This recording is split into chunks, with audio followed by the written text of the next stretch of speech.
जरा गौर से देखिए इस स्लाइड को। इस स्लाइड पे 3 क्वेश्चंस हैं और तीनों क्वेश्चंस यूपीएससी के प्रीवियस ईयर क्वेश्चंस हैं और तीनों क्वेश्चंस में एक सिमिलरिटी है। Just try to identify that similar pattern in all 3 questions. तीनों क्वेश्चंस का फोकस है कि कौन सी बॉडीज हैं जो कॉन्स्टिट्यूशन के प्रोविजन से एस्टेब्लिश की गई है, या फिर कौन सी बॉडीज हैं जो कॉन्स्टिट्यूशन में मेंशन नहीं है, या फिर कौन सी बॉडीज हैं जो एक्स्ट्रा कॉन्स्टिट्यूशनल और एक्स्ट्रा लीगल हैं। तो इन तीनों क्वेश्चंस को सोल्व करने के लिए आपको आइडिया होना चाहिए कि कॉन्स्टिट्यूशनल बॉडीज क्या होती हैं और वो एक्स्ट्रा कॉन्स्टिट्यूशनल बॉडीज से किस तरह से डिफरेंट है।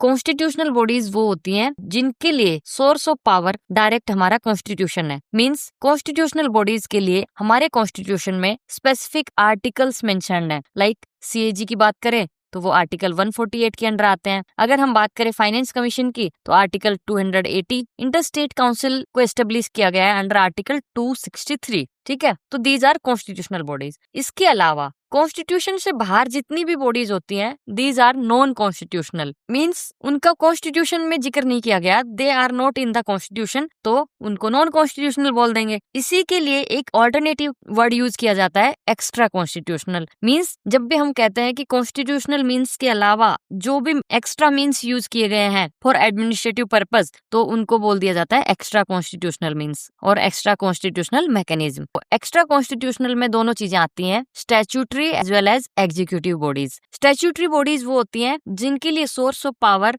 एक्ट ऑफ पार्लियामेंट और लॉ ऑफ द पार्लियामेंट होता है। मींस वो पार्लियामेंट के स्टैट्यूट से बनी होती हैं। इसके अलावा एग्जीक्यूटिव बॉडीज वो होती हैं जिनके लिए सोर्स ऑफ पावर क्या है, एक कैबिनेट रेजुलेशन, या फिर कह सकते हैं कि उनको एक सिंपल कैबिनेट के रेजुलेशन से क्रिएट किया गया है। एग्जाम्पल्स हैं national development council, national security council और द लेटेस्ट नीति आयोग। ठीक है, अब एक चीज ध्यान रखनी है कि जो कॉन्स्टिट्यूशनल बॉडीज हैं उनकी इंपोर्टेंस इतनी ज्यादा क्यों है। कॉन्स्टिट्यूशनल बॉडीज हैं वो एक तरह से आपके लिए बुलवर्क का काम करती हैं for the constitution. Means they act as a protective wall to the Indian democratic system. तो इसलिए उनकी इंडिपेंडेंस भी हाई होती है। हाई इंडिपेंडेंस का मतलब है कि उनको रिमूव करना इतना इजी नहीं होता है। जो स्टैट्यूटरी बॉडीज हैं उनकी इंडिपेंडेंस लेवल मीडियम होता है as per the provisions of the act. इसका एग्जांपल अगर हम ले स्टैट्यूटरी बॉडीज का, तो जैसे जोनल काउंसिल्स जो स्टेट रीऑर्गेनाइजेशन एक्ट के अंडर बनी है, Lokpal, SEBI, national human rights commission, ये सारी स्टैट्यूटरी बॉडीज हैं। इनके लिए पार्लियामेंट के स्पेसिफिक लॉज हैं जिनकी हेल्प से इनको क्रिएट किया गया था। देन एग्जीक्यूटिव बॉडीज हैं, उनकी जो इंडिपेंडेंस लेवल है वो काफी लो होती है। उनको कैबिनेट रेजुलेशन से क्रिएट किया गया और द सेम वे उनको एक कैबिनेट रेजुलेशन से ही रिमूव भी किया जा सकता है या फिर डिजोल्व भी किया जा सकता है। जैसे अगर हम बात करें नीति आयोग की, तो नीति आयोग ने किसको रिप्लेस किया है, प्लानिंग कमीशन को। और प्लानिंग कमीशन क्या हुआ करता था, वो भी अपने आप में एक एग्जीक्यूटिव बॉडी थी और उसको रिप्लेस करके फिर नीति आयोग क्रिएट कर दिया गया। ठीक है, तो ये डिफरेंस क्लियर है कि नॉन कॉन्स्टिट्यूशनल और एक्स्ट्रा कॉन्स्टिट्यूशनल ये एक ही बात है। और नॉन कॉन्स्टिट्यूशनल और एक्स्ट्रा कॉन्स्टिट्यूशनल में स्टैट्यूटरी और एग्जीक्यूटिव बॉडीज दोनों आती हैं, because both are outside to the constitution or they are extra mechanism outside the constitution to run the system of government or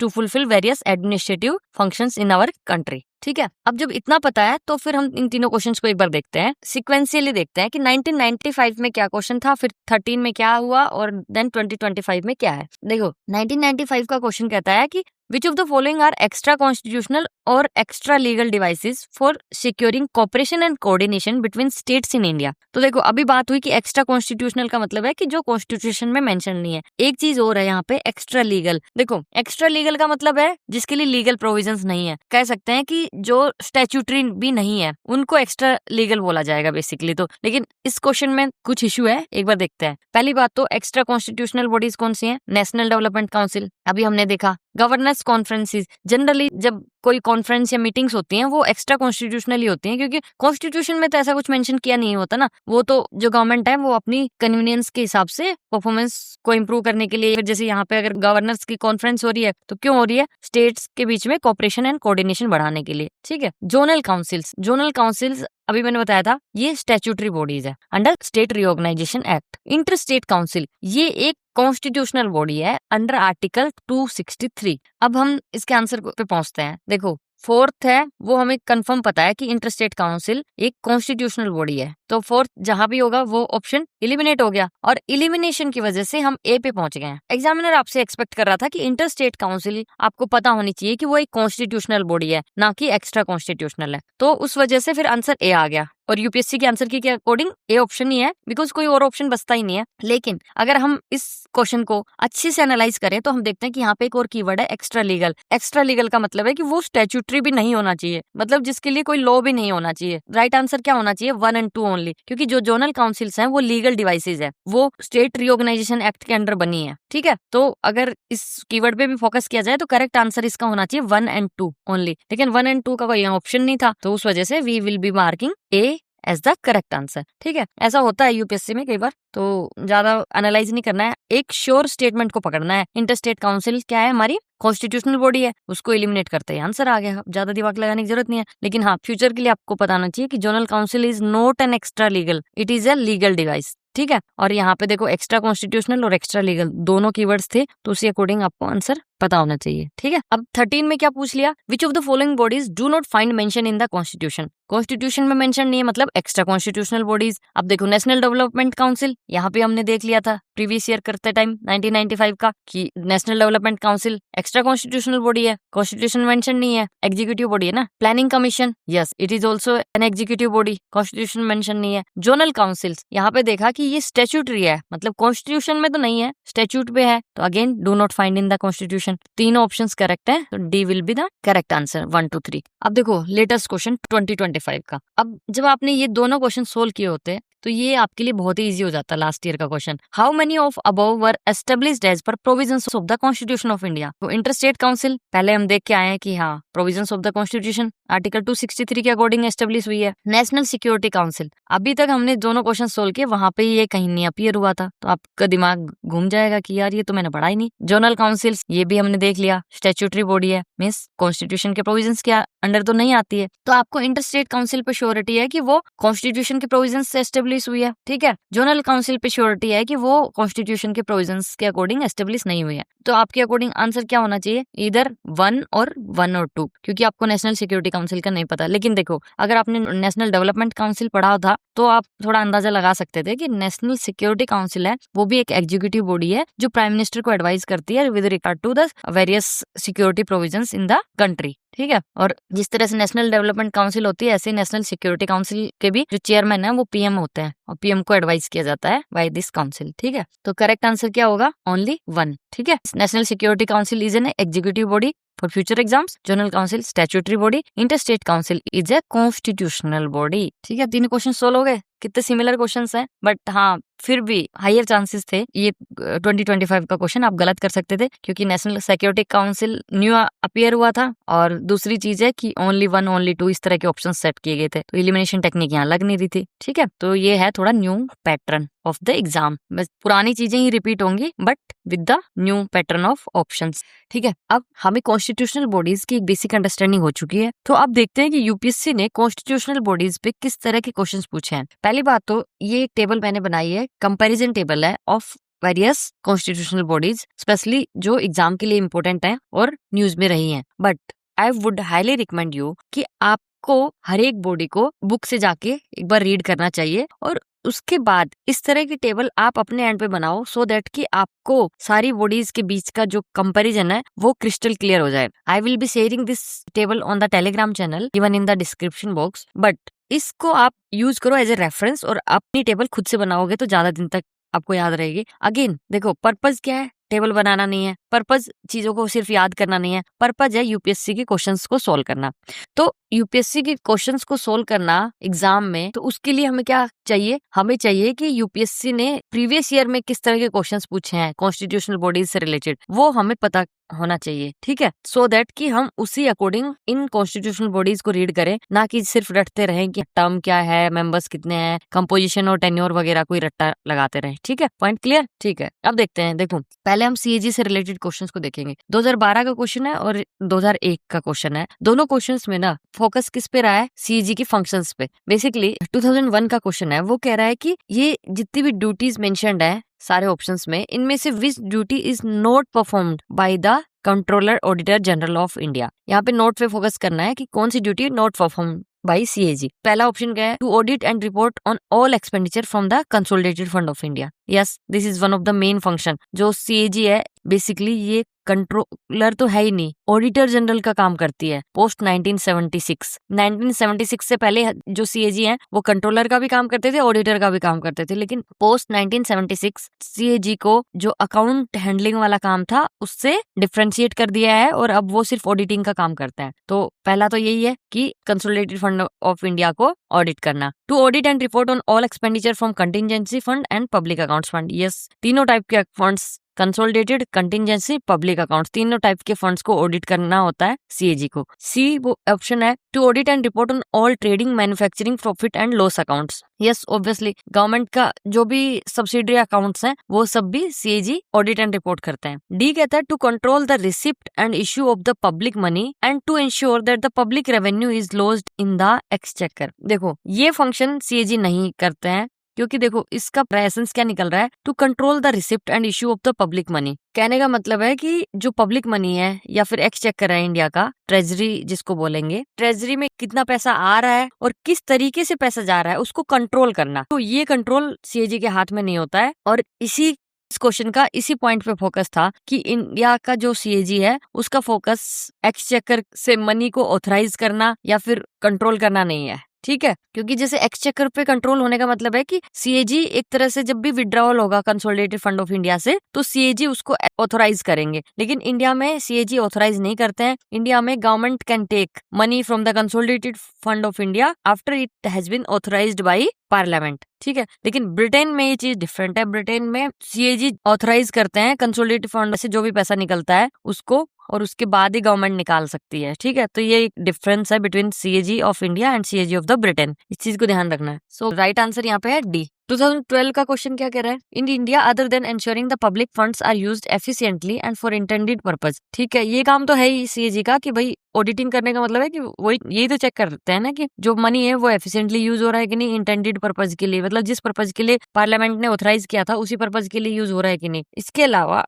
what is the importance of the office of the CAG, basically CAG की duties पे focus किया गया। Number 1, CAG exercises exchequer control on behalf of the parliament. The president of India declares national emergency, financial emergency. अब देखो ये इस question में हमने देख लिया कि एक्सचेकर पे कंट्रोल नहीं होता CAG का। पहला ऑप्शन फिर से बोल रहा है कि एक्सचेकर पे कंट्रोल एक्सरसाइज करता है, तो ये ऑप्शन रॉन्ग हो गया। सेकंड ऑप्शन बोल रहा है कि CAG reports on the execution of projects और programs by the ministries are discussed by the public accounts committee. ये बात ठीक है, जो CAG की रिपोर्ट्स होती हैं उनको कौन डिस्कस करता है, पब्लिक अकाउंट्स कमेटी। अभी हमने देखा था जब पार्लियामेंट्री कमेटीज पढ़ा था तब भी, ठीक है। तो ये ऑप्शन करेक्ट है। देन थर्ड ऑप्शन है, information from CAG reports can be used by investigating agencies to press charge against those who have violated the law while managing public finance. Again देखो CAG का काम है reports बनाना, audit reports बनाना। अब उस information का कोई भी यूज कर सकता है। इन्वेस्टिगेशन एजेंसीज हैं जैसे IB हो गया, CBI हो गया, ये सब यूज कर सकते हैं ना, ED हो गया, ठीक है। जो भी लॉ को वायलेट कर रहा है उसके अगेंस्ट चार्जेस वगैरह फ्रेम करने के लिए इन रिपोर्ट्स का यूज किया जा सकता है। This option is also correct. Fourth बोल रहा है, while dealing with the audit and accounting of the government companies CAG has certain judicial powers prosecuting those who violate the law. देखो CAG के पास प्रोसिक्यूशन की पावर्स नहीं होती, ये ध्यान रखना है। CAG की रिपोर्ट प्रेसिडेंट को जाती है, प्रेसिडेंट क्या करते हैं, पार्लियामेंट में रखते हैं, पार्लियामेंट PAC को देती है और PAC फिर उसकी समरी बना के फिर पार्लियामेंट को देती है। अल्टीमेटली CAG की रिपोर्ट थी जो PAC ने समराइज करके पार्लियामेंट को समझाई। अब पार्लियामेंट उस अकॉर्डिंग गवर्नमेंट को अकाउंटेबल होल्ड कर सकती है, ठीक है। तो CAG ने अपना काम कर दिया, सिर्फ रिपोर्ट बनाई। CAG के पास प्रोसिक्यूशन वगैरह की पावर नहीं है। अब गवर्नमेंट के अगेंस्ट पार्लियामेंट एक्शन लेगी, पार्लियामेंट अकाउंटेबिलिटी होल्ड करवाएगी गवर्नमेंट की कि किस तरह से क्या गलत है, क्या सही है, जस्टिफाइड है कि नहीं, खर्चे वगैरह एटसेट्रा, ठीक है। तो CAG के पास कोई प्रोसिक्यूशन पावर नहीं है। अब करेक्ट आंसर क्या हुआ यहाँ पे, 2 and 3 C ओनली, ठीक है। तो दोनों क्वेश्चंस का फोकस इस स्टेटमेंट पे था कि जो CAG की डिटेल ड्यूटीज क्या है और उन ड्यूटीज में से ये डिस्टिंक्शन क्रिएट करना कि CAG का काम सिर्फ ऑडिटिंग का है, एक्सचेकर कंट्रोल का नहीं है, ठीक है। और बाकी आप CAG को एक बार डिटेल में पढ़ सकते हैं फॉर बेटर अंडरस्टैंडिंग। अब नेक्स्ट सेट ऑफ क्वेश्चंस हैं वो है related to attorney general of India. Basically ये अटॉर्नी जनरल फॉर इंडिया होता है, फॉर और ऑफ इंटरचेंजेबली यूज होते हैं, but attorney general for India मतलब वो सरकारी वकील नहीं होते, वो वकील फॉर सरकार होते हैं एक तरह से, ठीक है। अब देखो 2000 का क्वेश्चन है कि attorney general of India is appointed by the president. ये करेक्ट स्टेटमेंट है, ये हमें पता है ना कि ये अंडर आर्टिकल 76 कॉन्स्टिट्यूशनल बॉडी है, appointed by the president of India. He must have the same qualifications as are required for the जज of the supreme court. Yes, ये एक बेसिक क्वालिफिकेशन है, आर्टिकल 76 कॉन्स्टिट्यूशन में मेंशन है कि उनकी qualification होनी चाहिए कि वो जज ऑफ सुप्रीम कोर्ट की इक्विवेलेंट क्वालिफाइड हो। थर्ड ऑप्शन बोल रहा है he must be a member of either house of the parliament. नहीं, ये कोई रिक्वायरमेंट नहीं है। अटॉर्नी जनरल ऑफ इंडिया को हाउस का मेंबर होने की कोई जरूरत नहीं है। ही can be removed by impeachment by the parliament, no, though he is a constitutional body, but उनका जो रिमूवल है that is based on the pleasure of the president। कहने का मतलब है कि जब प्रेसिडेंट का जब मन करे तो he can remove the attorney general of India. ठीक है, तो करेक्ट आंसर यहाँ पे है ए 1 और 2। अब 2013 का question, consider the following statements. Attorney general of India can take part in proceedings of the Lok Sabha. Yes, उनके पास पावर होती है कि वो पार्लियामेंट की प्रोसीडिंग्स में टेक पार्ट कर सकते हैं, फिर वो चाहे तो लोकसभा की हो या फिर राज्यसभा की हो, दोनों की प्रोसीडिंग्स में ही can take part. B a member of the committee of the Lok Sabha. Yes, he can also be a member of a committee or he can also take part in the joint sitting of both the houses। ठीक है, speak in the लोक सभा। Yes, अगर वो proceedings में take part कर सकते हैं तो obviously he can speak in the parliament. He can vote in the Lok Sabha. ये स्टेटमेंट रॉन्ग है। मींस जो अटॉर्नी जनरल ऑफ इंडिया है उनके पास एज पर आर्टिकल 76 ये स्पेशल पावर्स हैं कि he can take part in proceedings of the parliament, he can be a member of the parliamentary committees, he can speak in the parliament but without voting rights. ये एक important feature है। ठीक है, तो fourth wrong हो गया। Correct answer क्या है यहाँ पे 1, 2 और 3, सी ऑप्शन। ठीक है, अब 2022 का क्वेश्चन क्या कह रहा है कि attorney general of India and solicitor general of India are only officers of the government who are allowed to participate in the meetings of the parliament. देखो, एक चीज तो ये ध्यान रखनी है कि अटॉर्नी जनरल ऑफ इंडिया है वो आर्टिकल 76 के अंडर कॉन्स्टिट्यूशनल बॉडी है, लेकिन सोलिसिटर जनरल और एडिशनल सोलिसिटर जनरल है वो एक तरह से अटॉर्नी जनरल ऑफ इंडिया को असिस्ट करने के लिए बनाई गई है bodies, but both are created by statute, तो उनको स्टैट्यूटरी बॉडीज बोला जाता है। और ये जो पार्टिसिपेट करने वाली बात है पार्लियामेंट्री मीटिंग्स में, ये exclusively attorney general of India के पास है। सोलिसिटर जनरल और एडिशनल सोलिसिटर जनरल है उनके पास ये पावर नहीं है, तो ये स्टेटमेंट रॉन्ग हो जाती है। ठीक है, अब सेकंड स्टेटमेंट बोल रही है कि according to constitution of India attorney general of India submits his resignation when the government which appoints him resign. देखो, according to constitution of India, ये वाली जो लाइन ये इंपॉर्टेंट है। मैंने पहले भी पीवाईक्यू सोल्व करते टाइम बहुत बार बताया है कि जब इस तरह की बात आ जाती है ना, according to conventions, according to constitution,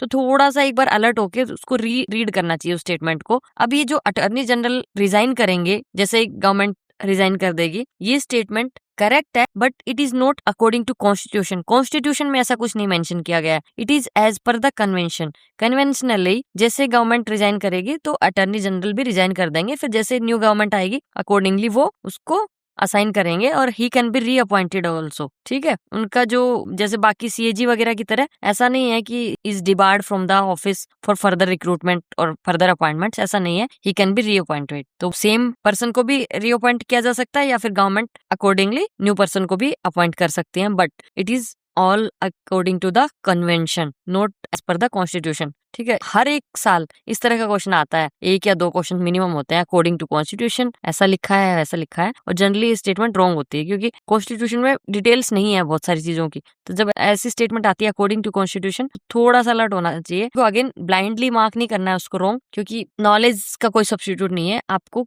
aware decision लेना है, जो पढ़ा है उसके अकॉर्डिंग डिसीजन लेना है। ठीक है, बट रीड दिस केयरफुली। तो यहाँ पे आंसर क्या है, डी, नीदर, दोनों स्टेटमेंट्स रॉन्ग है। देखो 13 और 22 का क्वेश्चन बेसिकली इसी बात पे फोकस थे कि अटॉर्नी जनरल के पास पार्लियामेंट में स्पीक करने का राइट है, उनके पास यूनिक राइट है, सोलिसिटर जनरल के पास नहीं है, but he has lack of right to vote. ठीक है, ये इसका फोकस था। तो अगेन यहाँ से हमें पता चल रहा है कि हमें जब टेबल क्रिएट भी करनी है या फिर पढ़ना भी है तो हमें फोकस करना चाहिए रोल्स एंड ड्यूटीज पे, और कुछ जो एक्सेप्शंस हैं उन पॉइंट्स पे फोकस करना चाहिए। ठीक है, अब देखो नेक्स्ट सेट ऑफ क्वेश्चंस है वो फाइनेंस कमीशन से रिलेटेड है। अब भी कौन सा फाइनेंस कमीशन चल रहा है, अभी चल रहा है 16th फाइनेंस कमीशन। ठीक है, और फाइनेंस कमीशन अपने आप में बहुत इंपॉर्टेंट कॉन्स्टिट्यूशनल बॉडी है और इस पे बहुत सारे क्वेश्चन पूछे गए हैं। लाइक 2000 में तो सिंपल क्वेश्चन है कि primary function of finance commission क्या है, तो ये तो बहुत सिंपल क्वेश्चन है। हमें अभी अगर आप किसी को भी जो यूपीएससी प्रिपरेशन कर रहा है तो आई थिंक उसको पता होना चाहिए कि अंडर आर्टिकल 280 जो फाइनेंस कमीशन जो बॉडी है उनका काम होता है फिस्कल फेडरलिज्म का, विच मीन्स जो रेवेन्यू है उसको डिस्ट्रीब्यूट करना between centres and states. Majorly vertical devolution से रिलेटेड इनका फंक्शन होता है, ठीक है। उसके बाद हॉरिजॉन्टल डिवोल्यूशन वगैरह से रिलेटेड भी वो टर्म्स एंड कंडीशंस, रिकमेंडेशंस वगैरह सजेस्ट करती हैं। बट ये जो चारों ऑप्शंस हैं उनमें से जो करेक्ट ऑप्शन है वो यही है कि distribute revenue between centre and states, ठीक है। अब देखो फिर 2010 का क्वेश्चन है, which one of the following authorities make recommendations to the governor. देखो जो काम प्रेसिडेंट करते हैं सेंट्रल लेवल पे या यूनियन लेवल पे वही स्टेट में गवर्नर करते हैं, ठीक है। तो जो बॉडीज अपनी रिपोर्ट्स वगैरह प्रेसिडेंट को देती हैं सेंट्रल लेवल पे, तो कोरस्पॉन्डिंग जो बॉडीज हैं वो स्टेट लेवल पे वो रिपोर्ट्स वगैरह गवर्नर को देती हैं, ठीक है। ये ध्यान रखना है पहली बात तो। फिर उसके बाद क्वेश्चन में बोल रहा है कि कौन सी अथॉरिटीज रिकमेंडेशंस देती हैं to the governor of a state as to the principles for determining the tax and duties which may be appropriated by panchayat in that particular state, ठीक है। तो ये किसका काम है? ये स्टेट फाइनेंस कमीशन का है। स्टेट लेवल पे कौन से टैक्सेस और ड्यूटीज पंचायत को असाइन करने चाहिए, ये सजेशन गवर्नर को कौन देते हैं या फिर रिकमेंडेशंस गवर्नर को कौन देते हैं? स्टेट फाइनेंस कमीशन, ठीक है। स्टेट फाइनेंस कमीशन भी अपने आप में कॉन्स्टिट्यूशनल बॉडी है। कौन से आर्टिकल के अंडर मेंशन्ड है आपको कमेंट्स में मेंशन करना है, ठीक है।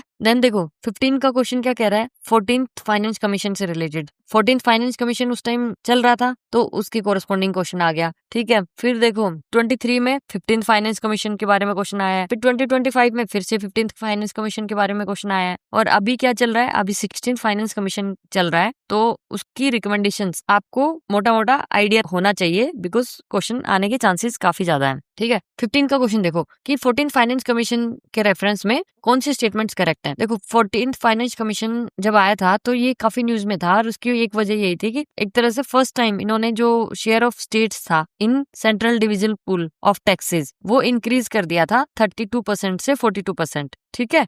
तो ये स्टेटमेंट करेक्ट है। फिर सेकंड स्टेटमेंट बोल रही है कि it has made recommendations concerning sector specific grants. देखो पहली बात तो जब ये 14th फाइनेंस कमीशन के बारे में पढ़ा होगा तो उस टाइम ये पता था कि 32% से 42% शेयर बढ़ा दिया है स्टेट्स के लिए। तो पहले क्या होता था कि सेक्टर स्पेसिफिक या स्टेट स्पेसिफिक ग्रांट्स जाती थी, तो उस चीज को रिकमेंड करने की बजाय उसको अबोलिश करवाया गया था 14th फाइनेंस कमीशन में, क्योंकि उन्होंने बोला कि जैसे अगर 32% से अब हम 42% शेयर स्टेट्स को दे रहे हैं तो शेयर स्टेट्स के पास ज्यादा जाएगा टैक्सेस का, तो उनके पास अपनी ऑटोनॉमी रहेगी to spend money as per their needs. तो ये जो स्पेसिफिक ग्रांट्स वाला जो आइडिया था उसको खत्म कर दिया गया था एक तरह से। तो करेक्ट आंसर यहाँ पे क्या है? A1 ओनली, ठीक है। अब 23 का क्वेश्चन क्या कह रहा है कि ये सारी चीजों को कंसिडर करो, consider the following for horizontal tax devolution. Horizontal tax devolution क्या होता है? जैसे वर्टिकल टैक्स डिवोल्यूशन होता है सेंटर और स्टेट के बीच का, लेकिन हॉरिजॉन्टल होता है between the states, among the states, okay. तो हॉरिजॉन्टल टैक्स डिवोल्यूशन के लिए जो 15th फाइनेंस कमीशन है used how many of the above age criteria other than population area and income distance. देखो ये थोड़ा फैक्चुअल लग रहा है लेकिन जो फाइनेंस कमीशन है वो अपने आप में इतना इंपॉर्टेंट टॉपिक है और न्यूज में भी रहता है, तो ये आपको पता होना चाहिए कि वो कौन कौन से एरियाज के बेसिस पे हॉरिजॉन्टल टैक्स डिवोल्यूशन कमीशन ने सजेस्ट किया है। तो देखो population area and income distance के अलावा 15th फाइनेंस कमीशन ने demographic performance, forest and ecology और टैक्स एंड फिस्कल एफर्ट्स पे फोकस डाला था। गवर्नमेंट रिफॉर्म्स और स्टेबल गवर्नमेंट ये नहीं था देखो, और ये हो भी नहीं सकता, ठीक है। तो इसका आंसर क्या है? 3 ओनली। इस क्वेश्चन की खासियत क्या है कि इसमें जो ऑप्शंस थे ना वो थोड़े से टफ बना दिए हैं। बाकी अगर इलिमिनेशन वाला ऑप्शंस होते तो may be government reform, stable government, ये दो के बारे में श्योरिटी होने के बाद आप कहीं ना कहीं इलिमिनेट कर देते, लेकिन यहाँ पे एक्सपेक्ट किया जा रहा था कि आपको पता होना चाहिए कि कौन से क्राइटेरियाज हैं और कौन से नहीं है, ठीक है। थोड़ी फैक्चुअल थी और अगर पता है तो आप इसको मार्क कर सकते थे, ठीक है। तो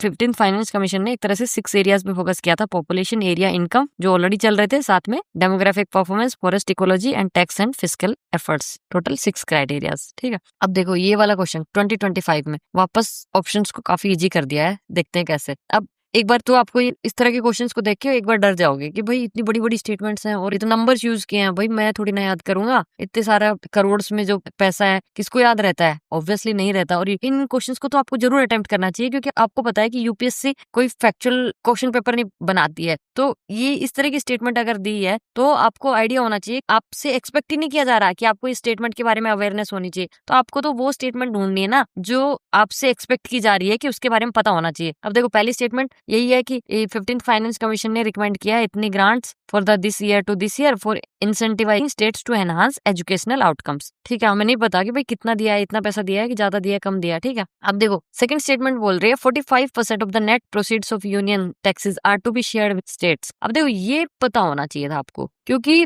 15 फाइनेंस कमीशन है, उन्होंने क्या किया था, जो 14 फाइनेंस कमीशन ने ये 42% शेयर देना स्टार्ट कर दिया था। फिर उसके बाद जो 15 फाइनेंस कमीशन है, उन्होंने भी मतलब इस चीज पे एग्री किया था कि 42% ही जाना चाहिए, लेकिन Jammu and Kashmir, JNK and Ladakh, उनको यूनियन टेरिटरी बना दिया। तो उस वजह से थोड़ा सा रीएडजस्टमेंट किया था कि जो स्टेट्स को जाना चाहिए वो 41% जाएगा। ठीक है, क्योंकि JNK पहले जो स्टेट हुआ करता था वो अब यूनियन टेरिटरी आ गया, तो यूनियन टेरिटरी के लिए तो गवर्नमेंट से जाता है ना फंड्स, तो यूनियन टेरिटरीज तो यूनियन से जाता है, तो उस चीज को रीएडजस्ट करने के लिए अब स्टेट्स के पास 42 की बजाय 41% शेयर जाना चाहिए। तो ये स्टेटमेंट आपको पता होनी चाहिए थी और ये इंपॉर्टेंट भी थी। तो अगर आपको ये स्टेटमेंट पता है कि ये 41% है, 45% नहीं है, ठीक है, तो आप इस स्टेटमेंट को रॉन्ग मार्क कर सकते थे इजीली। और 45, चलो आपको 41 का भी आइडिया नहीं है, फिर भी आपको 14th फाइनेंस कमीशन के बारे में अगर पता था कि 42% कर दिया गया था बढ़ा के, तो 42% अपने आप में बढ़ा था। 45% बहुत ज्यादा बड़ा नंबर है। ठीक है, तो 42 रखा जा सकता है, लेकिन 45 अगर होता तो मतलब थोड़ा सा ज्यादा हो गया। ठीक है, परसेंटेज में बात कर रहे हैं यहाँ पे।